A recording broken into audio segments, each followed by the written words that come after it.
की कीमत चुकानी होगी। सैफुल्लाह कसूरी को असीम मुनीर हाफिज सईद का उत्तराधिकारी बनाने में जुटा था, लेकिन नरेंद्र मोदी ने एक ही दाव में असीम मुनीर, सैफुल्लाह कसूरी और हाफिज सईद सबका खेल खत्म कर दिया। नरेंद्र मोदी की इस कूटनीतिक स्ट्राइक से पाकिस्तान का क्या बुरा हाल होने वाला है, आज आपको यह बताऊंगा। साथ ही यह भी बताऊंगा कि कैसे मोदी ने अमेरिका और चीन दोनों को सेट करके मुनीर का पूरा खेल बिगाड़ दिया। नरेंद्र मोदी ने सबसे बड़ा गेम तो यह पलटा है कि जिस मुनीर को ट्रंप लंच करवा रहे थे, उसी मुनीर को ट्रंप से तमाचा लगवा दिया। पहलगाम हमला करवाने वाले जिस टीआरएफ को असीम मुनीर पाल रहा था, जिस टीआरएफ को नरेंद्र मोदी ने अमेरिका से बैन करवा दिया। अमेरिका ने कहा है कि उसने पाकिस्तान समर्थित टीआरएफ को विदेशी आतंकवादी संगठन और विशेष रूप से नामित वैश्विक आतंकवादी की लिस्ट में डाल दिया है।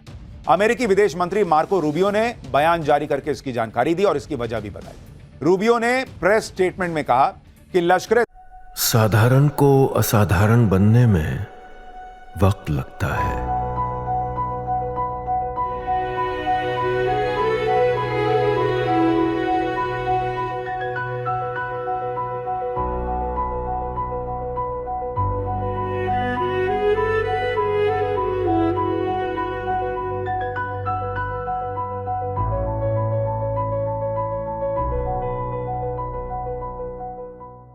तैयबा के मुखौटे और प्रॉक्सी टीआरएफ ने 22 अप्रैल 2025 को भारत के पहलगाम में हुए हमले की जिम्मेदारी ली थी। रूबियो ने कहा है कि अब टीआरएफ को भी लश्कर तैयबा का हिस्सा माना जाएगा। रूबियो ने कहा कि अमेरिकी राष्ट्रपति ट्रंप ने यह फैसला पहलगाम अटैक के इंसाफ के लिए किया है और टीआरएफ पर यह कार्रवाई आतंकवाद के खिलाफ लड़ाई के प्रति ट्रंप प्रशासन की प्रतिबद्धता को दर्शाती है। इसका सीधा मतलब यह है कि अमेरिका ने पाकिस्तान को इशारा दे दिया है कि भारत मारेगा तो अमेरिका पाकिस्तान को बचा नहीं पाएगा। भारत के रास्ते में अमेरिका नहीं आएगा, कोई टांग नहीं अड़ाएगा। विदेश मंत्री एस जयशंकर ने इसी वजह से कहा है कि टीआरएफ को विदेशी आतंकवादी संगठन घोषित करने के अमेरिका के फैसले पर खुशी है। यह भारत और अमेरिका के बीच मजबूत होते रिश्ते की पहचान है। यह मोदी की डिप्लोमेसी का दम है कि अमेरिका को मानना पड़ा कि टीआरएफ आतंकी संगठन है जिसने पहलगाम अटैक किया है। इसके लिए भारत ने पहलगाम हमले के बाद पूरी दुनिया में पाकिस्तान को एक्सपोज करने की रणनीति बनाई। अमेरिका, रूस, यूरोप तक प्रतिनिधि मंडल भेजे, अलग अलग मंच पर पाकिस्तान की करतूतों का खुलासा किया। पहलगाम अटैक में पाकिस्तान की भूमिका के सबूत दिए गए। टीआरएफ के आतंकियों, उनके नेटवर्क से जुड़े सबूत दुनिया के सामने पेश किए गए। तो जो लोग पूछ रहे थे कि ऑपरेशन सिंदूर के बाद नरेंद्र मोदी ने डेलीगेशन भेजा, ये किया, वो किया, उससे क्या हुआ, ये हुआ। इसी का नतीजा है कि अब पूरी दुनिया कह रही है कि पहलगाम अटैक में पाकिस्तान का रोल था। जो लोग कहते थे कि विदेशों में मोदी ने अपनी टीमें भेजकर क्या हासिल कर लिया, जो कहते थे कि थरूर को अमेरिका भेजने से क्या मिल गया, वो आज देखें क्या मिल गया। आज पीएम मोदी ने खुद ये कहा कि ये नया भारत है जो अपने दुश्मनों को सजा देने के लिए जमीन आसमान एक कर देता है। सुनिए पीएम को। भारत तो पहले दिन से जानता था कि पहलगाम अटैक में टीआरएफ का हाथ, लेकिन अब अमेरिका से टीआरएफ को वैश्विक आतंकी संगठन घोषित करवाकर कैसे मोदी ने मुनीर को झटका दिया है, यह भी आपको समझना चाहिए। भाई, मुनीर चाहता था कि वो पहलगाम अटैक के मास्टरमाइंड सैफुल्लाह कसूरी को लश्कर तैयबा का नया चीफ बना दे और बूढ़े हो चुके हाफिज सईद को मरवाकर उससे पीछा छुड़ा ले। इससे मुनीर दो काम करना चाहता था, एक तो लश्कर को नए सिरे से दोबारा खड़ा करना और दूसरा मुंबई अटैक के मास्टरमाइंड हाफिज सईद को लेकर भारत का दबाव खत्म कर देना। लेकिन मोदी ने टीआरएफ को विदेशी आतंकवादी संगठन घोषित करवाकर सैफुल्लाह कसूरी और हाफिज सईद दोनों को एक साथ निपटा दिया, क्योंकि लश्कर का सारा गेम तो टीआरएफ के दम पर चल रहा था। लेकिन अब टीआरएफ की विदेशी फंडिंग पर रोक लग जाएगी। टीआरएफ के आतंकियों के सारे विदेशी बैंक खाते फ्रीज हो जाएंगे। टीआरएफ पर बैन लगने से सैफुल्लाह कसूरी भी वैश्विक आतंकी बन गया है और हाफिज सईद को तो संयुक्त राष्ट्र और अमेरिका पहले ही वैश्विक आतंकी घोषित कर चुके हैं। यानी अब अगर मुनीर ने कसूरी और हाफिज सईद जैसे आतंकियों की फील्डिंग करनी नहीं छोड़ी तो मुनीर के लिए भी मुसीबत और बढ़ जाएगी। अमेरिका ने टीआरएफ को बैन करके सिर्फ मुनीर के मुंह पर तमाचा ही नहीं मारा, बल्कि पाकिस्तान सरकार को भी किसी को मुंह दिखाने लायक नहीं छोड़ा। क्योंकि पहलगाम अटैक के बाद जब संयुक्त राष्ट्र ने पहलगाम अटैक में टीआरएफ को दोषी बताया था, तब कैसे पाकिस्तान के विदेश मंत्री पाकिस्तान की संसद में खड़े होकर टीआरएफ का बचाव कर रहे थे। 22 अप्रैल को पहलगाम टेरर अटैक करने के फौरन बाद लश्कर तैयबा चीफ हाफिज सईद और सैफुल्लाह कसूरी के आदेश पर टीआरएफ ने हमले की जिम्मेदारी ले ली, लेकिन बाद में पलट गया क्योंकि उसको समझ में आ गया कि मामला गड़बड़ा गया है। कहने लगा कि पहलगाम अटैक में तो टीआरएफ का कोई हाथ ही नहीं है, हमारी तो वेबसाइट हैक हो गई, टीआरएफ ने तो हमले वाला बयान ही नहीं दिया था। दरअसल टीआरएफ के बयान से पलटना असीम मुनीर के दिमाग की उपज थी। असीम मुनीर जानता था कि अगर पहलगाम अटैक में टीआरएफ का लिंक आ गया तो इसका सीधा मतलब होगा कि हमले को लश्कर तैयबा ने अंजाम दिया। लश्कर तैयबा की भूमिका साबित होने पर पाकिस्तानी फौज और आईएसआई की साजिश का भी खुलासा हो जाता। लेकिन पहले टीआरएफ ने पहलगाम अटैक की जिम्मेदारी लेकर मुनीर की प्लानिंग बर्बाद कर दी और रही सही कसर पहलगाम अटैक के मास्टरमाइंड लश्कर आतंकी सैफुल्लाह कसूरी ने पूरी कर दी। मुनीर के मना करने के बाद भी वो कैसे पहलगाम अटैक का मास्टरमाइंड होने पर खुशी इजहार कर रहा था। अमेरिका ने टीआरएफ को बैन किया तो इसका एक सीधा मतलब यह भी है कि अब पहलगाम हमले के मास्टरमाइंड और टीआरएफ के आतंकी आका सैफुल्लाह कसूरी का नंबर कभी भी आ सकता है। हालांकि टीआरएफ को बैन करने से पाकिस्तान सैफुल्लाह जैसे आतंकियों को पालना बंद नहीं करेगा, क्योंकि पाकिस्तान की पूंछ सीधी नहीं हो सकती। लेकिन टीआरएफ पर इंटरनेशनल बैन लगने से होगा यह कि असीम मुनीर और पाकिस्तान को इसकी बड़ी कीमत चुकानी होगी, क्योंकि अगर सैफुल्लाह को भारत ने निपटा दिया तो पाकिस्तान किसी के सामने जाकर रोना भी नहीं रो पाएगा, और अगर सैफुल्लाह को पालता रहा तो पाकिस्तान ब्लैकलिस्ट हो जाएगा। अमेरिका में टीआरएफ के ब्लैकलिस्ट होने के बाद पाकिस्तान का एफएटीएफ में ब्लैकलिस्ट होने का चांस और बढ़ गया है, क्योंकि एफएटीएफ ने पहलगाम अटैक के बाद पाकिस्तान को चेतावनी दी थी कि अगर पहलगाम अटैक में पाकिस्तानी आतंकी संगठन का हाथ निकला तो पाकिस्तान को ब्लैकलिस्ट कर दिया जाएगा। अब अगर पाकिस्तान कसूरी, हाफिज जैसे आतंकवादियों को पालता रहेगा तो वो पूरी दुनिया में बैन हो जाएगा, और अगर पाकिस्तान ब्लैकलिस्ट हो गया तो पाकिस्तान की कब्र खुद नहीं तय, क्योंकि पाकिस्तान पर पहले ही 21 लाख करोड़ रुपए से ज्यादा का कर्ज। पाकिस्तान के 10 करोड़ से ज्यादा लोग गरीबी रेखा के नीचे जी रहे हैं, 1 करोड़ से ज्यादा लोग भूखमरी के शिकार हैं। तो वहां से भीख का पैसा नहीं आएगा तो लोग जिंदा कैसे रहेंगे? पाकिस्तान की हालत यह है कि वो दूसरे देशों से मिली भीख पर पूरी तरह से जिंदा है। वो एफएटीएफ में ब्लैकलिस्ट होना अफोर्ड ही नहीं कर सकता, क्योंकि इसका मतलब होगा कि पाकिस्तान को कोई भी विदेशी संस्था लोन नहीं देगी, पाकिस्तान से कोई बिजनेस नहीं करेगा, पाकिस्तान से मल्टीनेशनल कंपनियां अपना कारोबार समेट लेंगी। यानी एफएटीएफ से ब्लैकलिस्ट हो गया अगर पाकिस्तान, तो पाकिस्तान में आफत ही आफत आई। और पाकिस्तान के जो लक्षण हैं वो बता रहे हैं कि पाकिस्तान का एफएटीएफ में भी ब्लैकलिस्ट होना लगभग तय है।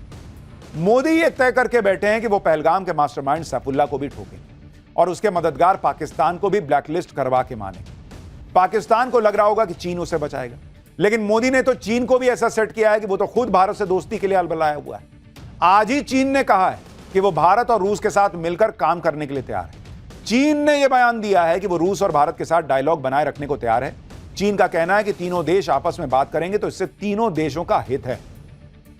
आप देखिए कि अभी तक जो अमेरिका और चीन पाकिस्तान की साइड ले रहे थे वो अब भारत की बात सुन रहे हैं, क्योंकि ये नया भारत है। यही वजह है कि अमेरिका ने पाकिस्तान के लाख गिड़गिड़ाने के बाद भी टीआरएफ को आतंकवादी संगठन घोषित कर दिया। दूसरी तरफ चीन की बोलती बंद कर दी। भारत बार बार चीन में बैठकर पाकिस्तान की पोल खोल रहा है और चीन जवाब नहीं दे पा रहा। हालत यह है कि चीन अब हर मुद्दे पर भारत से बातचीत की कोशिश में जुट चुका है। पीएम मोदी जो करते हैं डंके की चोट पे करते हैं, और यही वजह है कि चीन से न सिर्फ बात हो रही है बल्कि आंख में आंख डालकर बात हो रही है। पिछले 22 दिनों से भारत की तरफ से चीन के 3 हाई प्रोफाइल दौरे हुए हैं, और हर बार भारत ने दिखा दिया है कि अब चीन से जो बात होगी वो बराबरी की होगी। 23 जून को एनएसए अजीत डोभाल ने बीजिंग का दौरा किया। उन्होंने चीन के विदेश मंत्री वांग यी के साथ सीमा विवाद पर बात की। इसके 2 दिन बाद 26 जून को रक्षा मंत्री राजनाथ सिंह ने किंगदाओ की यात्रा की। यहां उन्होंने एससीओ रक्षा मंत्रियों की बैठक में पाकिस्तान को कड़ा संदेश दिया। फिर 15 जुलाई को विदेश मंत्री एस जयशंकर ने चीन का दौरा किया, जहां उन्होंने चीन के राष्ट्रपति शी जिनपिंग तक पीएम मोदी का मैसेज पहुंचाया। एनएसए अजीत डोभाल और राजनाथ सिंह ने चीन पहुंचकर पाकिस्तान के खिलाफ जमीन तैयार की। इसके बाद जब विदेश मंत्री एस जयशंकर चीन पहुंचे तो उन्होंने चीन के राष्ट्रपति को पीएम मोदी का मैसेज दिया कि आतंकवाद पर पाकिस्तान का साथ और भारत से दोस्ती का हाथ एक साथ नहीं मिलाया जा सकता। इसके बाद जब एससीओ विदेश मंत्रियों की बैठक हुई, जिसमें पाकिस्तान के विदेश मंत्री इशाक डार मौजूद थे, इशाक डार के सामने जयशंकर ने आतंकवाद के मुद्दे पर पाकिस्तान को जमकर लताड़ा और पाकिस्तान को पूरी दुनिया के लिए खतरा बता दिया। विदेश मंत्री एस जयशंकर ने पाकिस्तान की तरफ इशारा करते हुए कहा कि एससीओ देशों से अपील है कि वो आतंकवादियों को पनाह और समर्थन देने वालों के खिलाफ ठोस एक्शन लें। जयशंकर ने पहलगाम हमले का जिक्र करते हुए साफ कर दिया कि भारत ने जवाबी कार्रवाई की है और आगे भी करेगा। उन्होंने यूएन सुरक्षा परिषद के बयान का हवाला देते हुए कहा कि दोषियों को न्याय के कटघरे में लाना बहुत जरूरी है। चीन तो अब पूरी कोशिश में जुटा है कि भारत से रिश्ते जल्द से जल्द सुधर जाएं और रिश्तों पर जमी बर्फ तेजी से पिघले। यही वजह है कि चीन अब पीएम मोदी की मेजबानी की तैयारी कर रहा है। 31 जुलाई और 1 अगस्त को चीन के तियानजिन में एससीओ शिखर सम्मेलन होना है। एससीओ बैठक में हिस्सा लेने के लिए पीएम मोदी भी चीन जा सकते हैं। पीएम मोदी के अलावा रूस के राष्ट्रपति पुतिन भी इसमें शामिल हो सकते हैं। क्या ट्रंप का इलाज करने के लिए चीन के साथ सेटिंग गेटिंग करने वाले हैं पीएम मोदी के? नरेंद्र मोदी से भिड़ने चले पाकिस्तान के फर्जी फील्ड मार्शल असीम मुनीर के बुरे दिन शुरू हो चुके हैं। असीम मुनीर कभी अमेरिका के दम पर कभी चीन के दम पर उछलता है। उसे लग रहा था कि नरेंद्र मोदी से उसे अमेरिका और चीन बचा लेंगे, लेकिन नरेंद्र मोदी ने ऐसा गेम पलट दिया कि एक झटके में मुनीर की हवाबाजी निकल गई। क्योंकि आप देखिए कि ऑपरेशन सिंदूर के बाद जिस मुनीर को अमेरिका बुलाकर ट्रंप लंच करवा रहे थे, जिस मुनीर के आतंक पर अमेरिका कुछ बोलने को तब तक तैयार नहीं था, उस अमेरिका को कुछ ही महीने में नरेंद्र मोदी ने ऐसा टाइट किया कि अमेरिका ने पहलगाम हमला करवाने वाले आतंकी संगठन टीआरएफ द रेजिस्टेंट फ्रंट को बैन करने का ऐलान कर दिया। इसका सीधा मतलब यह है कि अमेरिका ने भी मान लिया है कि पहलगाम अटैक पाकिस्तान ने कराया। अमेरिका ने भी मान लिया है कि पहलगाम अटैक को द रेजिस्टेंस फोर्स ने अंजाम दिया। अमेरिका ने मान लिया है कि द रेजिस्टेंस फोर्स लश्कर तैयबा का ही मुखौटा संगठन है और यह आतंकियों का संगठन। अमेरिका से यह ऐलान करवा लेना भारत की बहुत बड़ी कूटनीतिक जीत है और इससे पाकिस्तान और असीम मुनीर की बैंड बजने वाली है, क्योंकि टीआरएफ का अमेरिका से बैन होने का मतलब यह है कि असीम मुनीर को अब सैफुल्लाह कसूरी जैसे आतंकवादी को पालने की कीमत चुकानी होगी। सैफुल्लाह कसूरी को असीम मुनीर हाफिज सईद का उत्तराधिकारी बनाने में जुटा था, लेकिन नरेंद्र मोदी ने एक ही दाव में असीम मुनीर, सैफुल्लाह कसूरी और हाफिज सईद सबका खेल खत्म कर दिया। नरेंद्र मोदी की इस कूटनीतिक स्ट्राइक से पाकिस्तान का क्या बुरा हाल होने वाला है, आज आपको यह बताऊंगा। साथ ही यह भी बताऊंगा कि कैसे मोदी ने अमेरिका और चीन दोनों को सेट करके मुनीर का पूरा खेल बिगाड़ दिया। नरेंद्र मोदी ने सबसे बड़ा गेम तो यह पलटा है कि जिस मुनीर को ट्रंप लंच करवा रहे थे, उसी मुनीर को ट्रंप से तमाचा लगवा दिया। पहलगाम हमला करवाने वाले जिस टीआरएफ को असीम मुनीर पाल रहा था, जिस टीआरएफ को नरेंद्र मोदी ने अमेरिका से बैन करवा दिया। अमेरिका ने कहा है कि उसने पाकिस्तान समर्थित टीआरएफ को विदेशी आतंकवादी संगठन और विशेष रूप से नामित वैश्विक आतंकवादी की लिस्ट में डाल दिया है।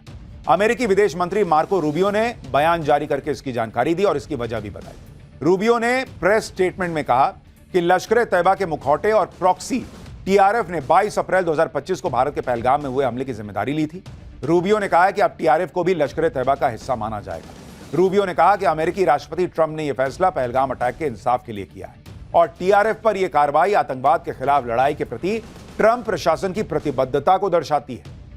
इसका सीधा मतलब यह है कि अमेरिका ने पाकिस्तान को इशारा दे दिया है कि भारत मारेगा तो अमेरिका पाकिस्तान को बचा नहीं पाएगा। भारत के रास्ते में अमेरिका नहीं आएगा, कोई टांग नहीं अड़ाएगा। विदेश मंत्री एस जयशंकर ने इसी वजह से कहा है कि टीआरएफ को विदेशी आतंकवादी संगठन घोषित करने के अमेरिका के फैसले पर खुशी है। यह भारत और अमेरिका के बीच मजबूत होते रिश्ते की पहचान है। यह मोदी की डिप्लोमेसी का दम है कि अमेरिका को मानना पड़ा कि टीआरएफ आतंकी संगठन है जिसने पहलगाम अटैक किया है। इसके लिए भारत ने पहलगाम हमले के बाद पूरी दुनिया में पाकिस्तान को एक्सपोज करने की रणनीति बनाई। अमेरिका, रूस, यूरोप तक प्रतिनिधिमंडल भेजे, अलग अलग मंच पर पाकिस्तान की करतूतों का खुलासा किया। पहलगाम अटैक में पाकिस्तान की भूमिका के सबूत दिए गए।